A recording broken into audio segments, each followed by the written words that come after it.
todo lo que hemos planificado desde febrero pasado, un cronograma electoral que no ha tenido ningún tipo de retraso, por tanto seguimos viviendo las diferentes etapas de esta etapa preelectoral. Lo más importante ha sido esa cercanía con las propias organizaciones políticas, en donde con las organizaciones políticas, en los consejos consultivos que hemos tenido en todo el país, hemos definido aspectos importantes de este proceso electoral que marcan hitos fundamentales con respecto al pasado. Uno de ellos, la eliminación de las juntas intermedias de escrutinio. Por ejemplo, ya no habrá ese paso intermedio a pedido de las propias organizaciones políticas. Hoy se escanearán las propias actas. En los propios recintos electorales estas actas serán escaneadas y estarán a disposición de la ciudadanía esa misma noche del proceso electoral. Un segundo hito importante es que el Consejo Electoral ha planificado un conteo rápido oficial que nos permite entregar resultados preliminares de todas las dignidades. Tenemos planificado a las 8 de la noche de ese día, entregar 3 horas después del cierre del proceso, entregar los primeros resultados preliminares en cuanto al binomio presidencial. 2 horas después, los primeros resultados preliminares en cuanto a la Asamblea Nacional, a los asambleístas. Recordemos, vamos a elegir 137 asambleístas, y luego ya pues empatar a todo lo que es el escrutinio oficial, y hemos planificado que en 5 días, hasta un máximo de 8 días, entreguemos resultados oficiales de todas las dignidades, asambleístas, binomio presidencial, parlamentarios andinos. Otro aspecto importante con respecto a otros procesos electorales son los grandes guardianes de la democracia. ¿Quiénes son? Hoy son los estudiantes universitarios legalmente matriculados en universidades del país quienes estarán en las juntas receptoras del voto. 200.000 son estudiantes universitarios. Por ejemplo, Pichincha, el 91,24% serán estudiantes universitarios. Por tanto, ese aspecto también ha sido importante. Hoy también hemos aprobado un plan de observación internacional amplio. Estará acá, sin duda, la Unión de Naciones Suramericanas, UNASUR, que está conformado por 18 organismos electorales de los 12 países de UNASUR. Ya nos ha oficiado el secretario general de UNASUR la aceptación con respecto a la invitación, y esperamos en los próximos días ya firmar todo lo que son los convenios, los memorándums de entendimientos, y los primeros días del mes de enero ya estará aquí oficialmente UNASUR. Al mismo tiempo y de la misma forma OEA, la Organización de Estados Americanos, con la cual obtuvimos una certificación electoral el 7 de julio pasado, también estará en este proceso.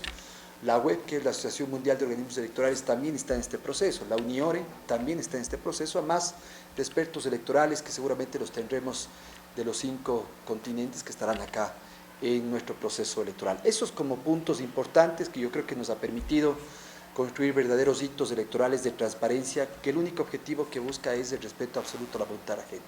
Ahora, ¿en qué fase del proceso electoral nos encontramos? El 18 de noviembre pasado cerramos una fase que es la presentación de candidaturas. Hay 70 organizaciones políticas habilitadas para este proceso, de las cuales 16 de ellas son de carácter nacional entre partidos y movimientos, y 54 movimientos provinciales. Esta fase fue exitosa, dimos soporte a las organizaciones políticas, acompañamos, asesoramos en sus primarias, en sus procesos democráticos internos, y se desarrolló sin ningún tipo de contratiempo un proceso apoyado por el Consejo Electoral. Y es otro hito también importante el hecho de que todos los sistemas, de todo este proceso electoral está siendo desarrollado por nuestros técnicos, por nuestra capacidad operativa, por nuestro talento humano. Este proceso aún no se cierra. ¿Por qué? Porque estamos en etapa de recursos, es decir, a todos los candidatos presentados, que fueron un total de 3.793 candidatos presentados en ese mes, del 19 de octubre al 18 de noviembre, se pueden presentar 3 recursos: las objeciones ante la Junta Provincial Electoral, las impugnaciones, que es el segundo recurso en la vía administrativa ante el Consejo Nacional Electoral, o el recurso de apelación en la vía jurisdiccional ante el Tribunal Contencioso Electoral. Nosotros esperamos que hasta el 10 de este mes tengamos ya los certificados, en el caso del Tribunal Contencioso Electoral, que es la última instancia, para tener candidaturas en firme. Hay varias provincias que no se presentaron objeciones, por tanto ya hay candidaturas en firme. Eso hace que inmediatamente de cerrado este proceso empiecen otros procesos, que es la disposición al Instituto Geográfico Militar para que se dé la impresión de papeletas y de documentos electorales, más de 66 millones de papeletas, más de 13 millones de documentos electorales, y obviamente con eso estar atentos ya a establecer y fijar el fondo de promoción electoral que tendremos para las diferentes candidaturas. Y el 3 de enero arrancaremos la campaña electoral que está planificada, 3 de enero al 16 de febrero, el voto para las personas privadas de la libertad sin sentencia condenatoria ejecutoriada el jueves 16 de febrero, el viernes 17 de febrero el voto en casa para las personas con discapacidad. Esto será en las 24 provincias del país, 883 personas. Es una verdadera política pública de inclusión electoral, el voto para las personas con discapacidad, que nos trasladamos a sus domicilios. que inclusive nos ha permitido exportar esta buena política pública a República Dominicana, Paraguay, entre otras. Y de ahí sí ya los días de silencio electoral, 17, 18 y 19 de febrero, el día domingo 19 de febrero la primera vuelta, con la elección simultánea de la Asamblea y parlamentarios andinos, y en caso de haber segunda vuelta, domingo 2 de abril, y con eso llegaremos a mayo, que son fechas constitucionales.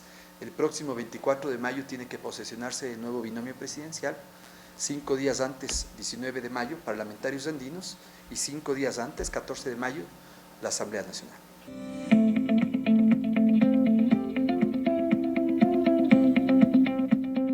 Importante trabajo en el calendario técnico operativo, es decir, al interior del Consejo Electoral, todas las direcciones nacionales, las coordinaciones nacionales y las 24 delegaciones provinciales. Asistimos a Tungurahua, en donde hicimos la primera prueba de funcionalidad de todo el sistema de escrutinio, en donde participaron ya 6 provincias y realmente fue una jornada muy importante, técnica, interior, que nos permite seguirnos preparando. Y el 27 de diciembre esperamos hacer una prueba de funcionalidad en las 24 provincias internas, para llegar a ¿qué?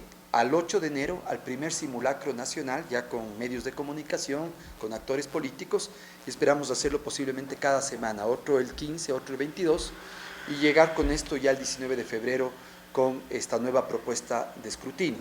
¿En qué consiste la nueva propuesta de escrutinio? Decía hace un momento, ya se elimina ese paso intermedio de juntas intermedias, hoy se escanearán las actas desde los propios recintos, luego de la jornada de votación, 10 horas, 7 de la mañana, 5 de la tarde, esa acta que firman los miembros de las juntas receptoras del voto y que se le da al delegado de la organización política, desde el recinto será escaneado. Eso permitirá a las organizaciones políticas descargar su acta y presentar cualquier reclamo de inconsistencia al día siguiente. A la par de eso, que eso nos servirá para bajar el número de días, quiero contarte que en los últimos procesos electorales, desde el retorno a la democracia, acá nos hemos demorado 20 días para la entrega de resultados oficiales. Nosotros aspiramos con esta propuesta que los días se reduzcan a un máximo de 8 días para entrega de resultados oficiales, mejorando en sí una etapa importante que tiene que evitar especulaciones, que es la entrega de resultados oficiales. Pero paralelamente a eso, estamos trabajando en una propuesta de conteo rápido, que son entrega de resultados preliminares por parte del Consejo Electoral. A la par de eso, hemos aprobado instructivos para que se permitan exit polls, boca de urnas, conteos rápidos, pronósticos electorales. Lo que buscamos es que esos pronósticos no sean herramientas de especulación para la ciudadanía, sino más bien que sean, sin duda, con una muestra matemática bien hecha, con un procedimiento bien elaborado, que permitan pues entregar las diferentes fuentes de información a la ciudadanía, no restringirlas, pero que sí las fuentes de información sean responsables.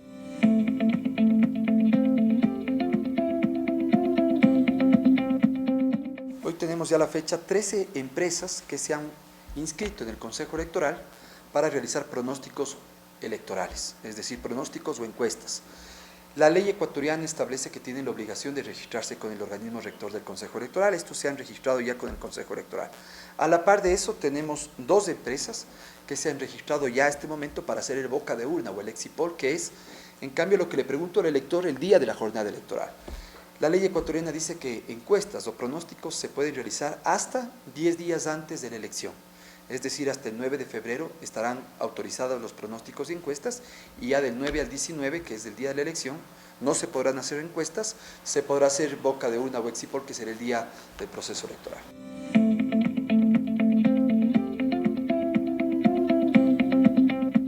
El padrón electoral es compuesto de una sola data. ¿Qué data? La que nos dé el registro civil. Es decir, ellos son los encargados de decirnos a nosotros, estos son los ciudadanos que tienen más de 16 años para el voto facultativo, y estos son los que han fallecido para que les retiremos del registro electoral. Es decir, el Consejo no tiene capacidad para cambiar ni poner un solo nombre de los que nos da el registro civil. Pero desde el mes de febrero hemos presentado desde nuestras auditorías y auditorías con las organizaciones políticas nuestros estudios al registro civil para que vaya depurando este registro electoral. Podemos garantizarle al país que tenemos un registro electoral mucho más depurado, absolutamente confiable, que si bien no es perfecto, porque ningún registro electoral en el mundo es perfecto, pero es importante compartirle al país que en ese registro electoral ya se han incorporado los nuevos sujetos de derechos políticos. ¿Quiénes son? Los jóvenes de 16 años, inclusive que hasta el día de la votación van a cumplir 16 años, nuestros migrantes que están en el exterior y que de acuerdo a nuestra Constitución tienen derecho al voto, los extranjeros residentes en el país, más de 5 años de forma legal, si se inscriben tienen derecho al voto, Fuerzas Armadas, Policía Nacional, las personas con discapacidad, las personas privadas de la libertad, y por eso hemos llegado ya a un cierre que hicimos el 4 de octubre pasado, que son 12 millones 816.698 electores que están habilitados para este proceso electoral. Tenemos aquí el desglose, cuántos hombres, cuántas mujeres de los 12.816.698. Tenemos hombres 6.384.101, mujeres 6.432.597, quien está en el Ecuador, quien en el exterior. Jóvenes, un número importante, 676.401, entre 18 y 65 años, 10.708.969, aquí están incluidas las personas privadas de la libertad. Voto en casa 883, integrantes de Fuerzas Armadas 40.957, integrantes de Policía Nacional 46.778. Pero tenemos el desglose de absolutamente por grupo etario, por género y por cada uno de los ítems de voto facultativo o voto obligatorio. Pero la gran mayoría, como podemos ver, están en el voto obligatorio. 10.708.969 que son quienes están entre 18 y 65 años de edad.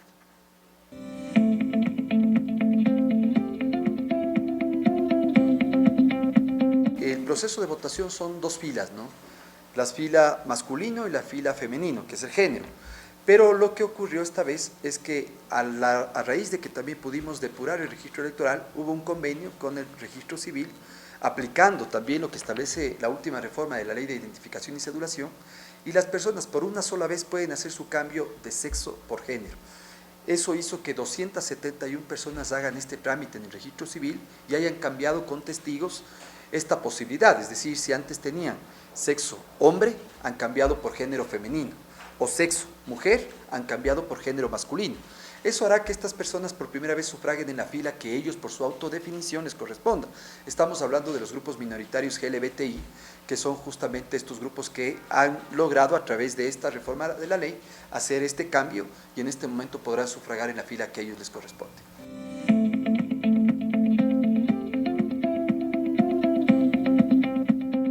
Nuestro compromiso es que podamos tener una memoria desde nuestro retorno a la democracia. Antes habíamos tenido solo de ciertos años de los últimos procesos electorales, es decir, una memoria del 2009 al 2014. Hoy hemos hecho una memoria, en cambio, de los procesos electorales del 2002 a empatar con las últimas cifras del 2009. Eso nos permite también, para los investigadores, para los que analizan, les permite hacer una identificación de fuerzas políticas, de cómo, qué movimientos políticos han sido los que han predominado en ciertos años, cuál ha sido la participación política de las mujeres, si ha ido en incremento o no. Aquí tenemos justamente, este es del Atlas último que acabamos de sacar. Esto, como te compartí, era del 2002 al 2007, pero empata con los datos que tenemos 2009 al 2014. Y la intención es seguir haciendo un trabajo hacia atrás y que podamos, ojalá, tener los datos desde 1979, que retornamos a la democracia como país. Pero si vemos el contenido del Atlas, es justamente la posibilidad de tener los datos por parroquias, por cantones, por organizaciones políticas, los mapas, los grupos etarios, de todo este análisis. Te lo entrego. Inclusive quisiera compartirte que ahí podemos ver que todavía tenemos la paridad de salida, que son la paridad en candidaturas. Hoy podemos ver que hay una importante paridad en cuanto a estas 3.793 candidaturas presentadas entre hombres y mujeres. Pero habrá que hacer un análisis con la paridad de llegada. ¿Cuántos de esos fueron electos? ¿Cuántas de estas se convirtieron en dignidades electas? Y por eso es que todavía tenemos, en el último proceso electoral, hubo casi una paridad completa en candidaturas, pero en dignidades electas todavía tenemos una diferencia de 3-1, 3 hombres electos, 1 mujer electa. Es decir, eso es un proceso, es un camino, eso también significa un trabajo con las propias organizaciones políticas y eso lo continuamos trabajando de forma permanente.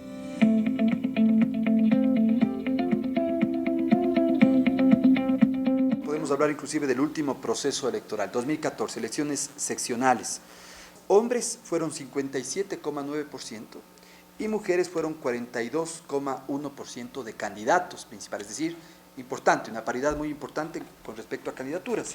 Pero con respecto a dignidades electas, autoridades electas, tenemos acá, elegimos 5.628 dignidades electas, de las cuales 4.184, es decir, el 74,3% fueron hombres, y apenas 1.444, es decir, el 25,7% fueron mujeres. Justamente es lo que decimos, una es la paridad de salida en candidaturas y otra es la paridad de llegada. Y se debe a varios factores. Cuando tenemos candidaturas unipersonales, pongo el ejemplo, prefecturas, en el Ecuador hay 23 prefecturas, porque Galápagos tiene un régimen especial. De las 23 prefecturas, 22 prefectos son hombres y apenas una prefecta es mujer en las candidaturas unipersonales. En alcaldías también la gran mayoría de alcaldes son hombres y alcaldesas son la minoría, son mujeres. Cuando son candidaturas pluripersonales, que es lo que vamos a elegir ahora, parlamentarios andinos, asambleístas nacionales, asambleístas provinciales, pues la ley y la Constitución, primero la Constitución, luego la ley, exige el cumplimiento de principios, paridad, alternabilidad y secuencialidad. Pero te voy a poner un ejemplo, el Oro. El Oro acaba de presentar 13 listas para asambleístas provinciales, todavía hay que ver que estén en firme. Pero de las 13 listas, 12 listas son encabezadas por hombres y apenas una lista es encabezada por mujer. Entonces eso hace que si bien tenemos paridad en las candidaturas, pues no tenemos paridad luego en las dignidades. Esto implica un trabajo importante con organizaciones políticas, con organizaciones sociales, a seguir trabajando, aunque hay que decirlo, por más que estamos dando estas cifras, somos un ejemplo en Latinoamérica. Es decir, esto no pasa en otros sistemas electorales. Seguramente el único ejemplo en Latinoamérica que supera estas estadísticas es Bolivia, que tiene mejores cifras con respecto a la estadística en la participación paritaria de hombres y mujeres, pero el Ecuador realmente tiene cifras muy importantes en cuanto a la participación política de la mujer.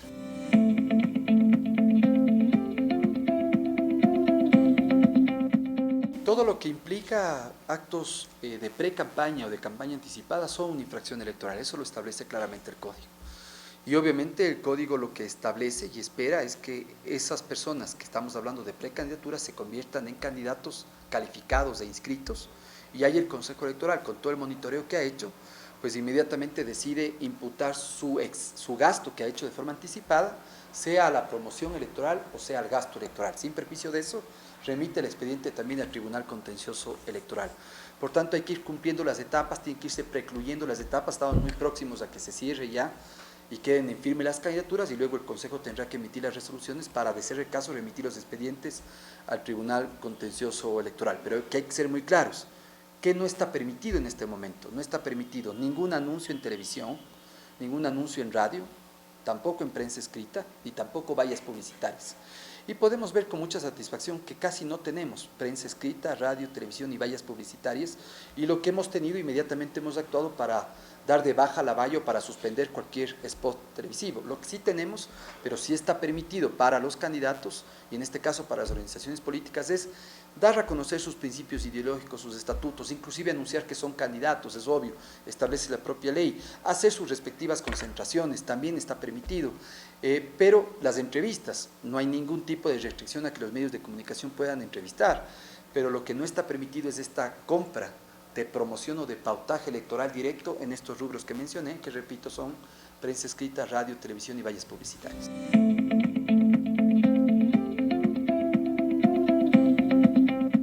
Igual es parte del monitoreo porque más allá del medio de comunicación incide en el aspecto central que es la equidad en el proceso electoral.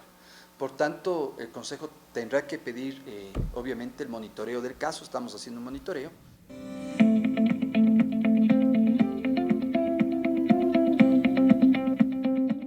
Una vez que tenemos el decreto ejecutivo y que se dio el paso previo, que fue el dictamen favorable de la Corte Constitucional, entra a competencia del Consejo. El Consejo tiene 15 días como máximo para convocar a la consulta y 60 días como máximo para llevar adelante el proceso electoral. Por tanto, lo que tiene que hacer el Consejo, una vez que tengamos estos dos requisitos, es aprobar un plan operativo, aprobar un presupuesto, aprobar un calendario electoral que permita cumplir el proceso electoral. Como toda consulta popular, también existe un fondo de promoción electoral en donde quienes se inscriban para hacer campaña por la opción sí o por la opción no, obviamente también recibirá un financiamiento a través del Estado con los medios de comunicación.